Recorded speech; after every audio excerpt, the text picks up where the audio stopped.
The learning here is that friends are not your family. Like, your family will stick with you no matter what, what it is, because it's like blood is thicker than water. Hi, Ili. Welcome to the show. For those of us who may not have heard of you, would you mind sharing a little bit about who you are, what you do, why we all love you? Just a little bit about myself. I've always had an obsession with food. And I think it was because I was brought up by my paternal and maternal grandmothers. And, I remember very distinctively growing up, being in the kitchen and kind of like immersing myself in conversations and activities revolving around food. And I just kind of like stumbled into being a TV host by joining a Asian-wide television search, which was, to my surprise, I actually won. So now we are here and, multiple business endeavors later. I'm still on TV, but I started up a restaurant, my food delivery business. There was a lot of things that was happening at the same time. But yeah, now I'm here. Ili, you mentioned just now about being a foodpreneur and going into business. Would you mind sharing a little bit about that journey and how that was like? When I returned, I knew that, okay, if I was going to be on TV, I needed some sort of credibility. So I started up my food delivery business first. And it was literally like we were one of the first food delivery companies in Malaysia. And, it really was very eye-opening because I got to understand the dynamics of how food culture is in Malaysia, which then led me to partner up with two of my partners. First was Basira Yusof, who was a renowned chef in Malaysia. And so I decided to partner up with her, and then we decided to start a social enterprise, which was called the Agak-Agak Initiative, where we set up a restaurant and we hire underserved youth in, low-income communities, and we train them up in culinary and hospitality, and with aims that they will secure a job within the service industry after they've had 1 year experience with us. So unfortunately, that business didn't last as long as we wanted to because of funding.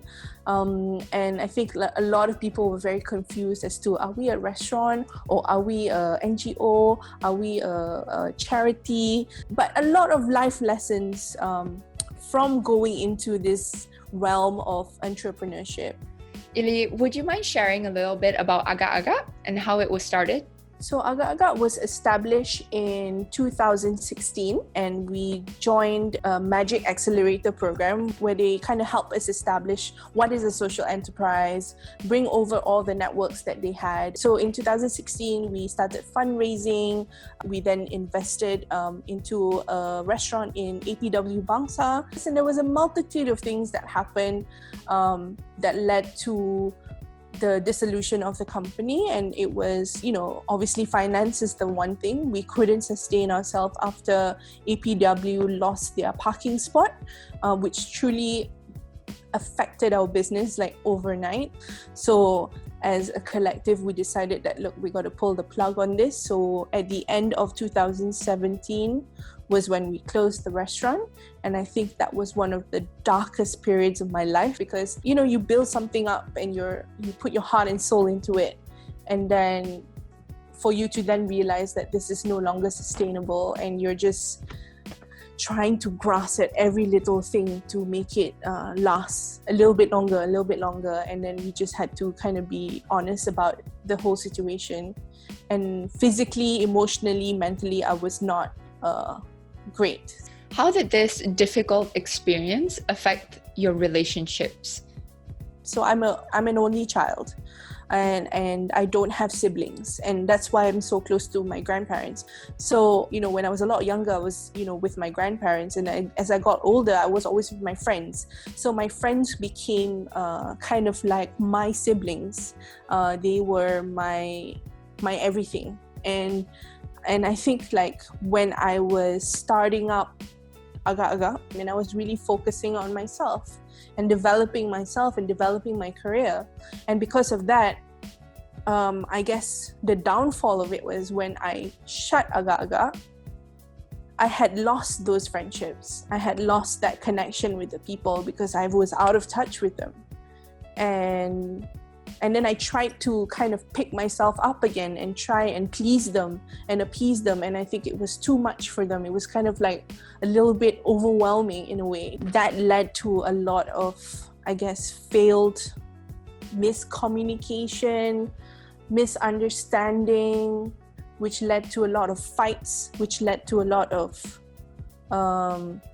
like negative vibes and just overall nastiness and meanness. The learning here is that friends are not your family. Like, your family will stick with you no matter what, you know, what it is, because it's like blood is thicker than water. But with friendships and partnerships and things like that, like, you know, they have their lives, they have their family, they have their priorities. Closing a restaurant and then turning around and no one having your back. The people that you thought would have your back were not there.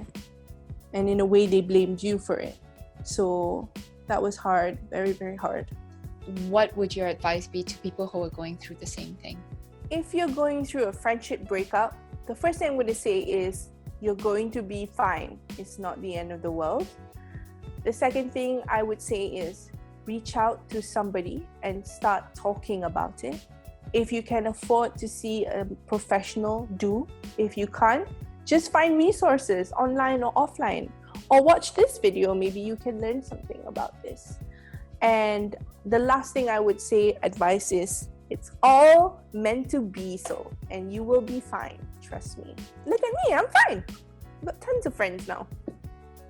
Hi guys, I'm Ili Sulaiman. I am a celebrity cook on Asian Food Network, as well as a foodpreneur here in Kuala Lumpur. And today we are checking in with our mental health.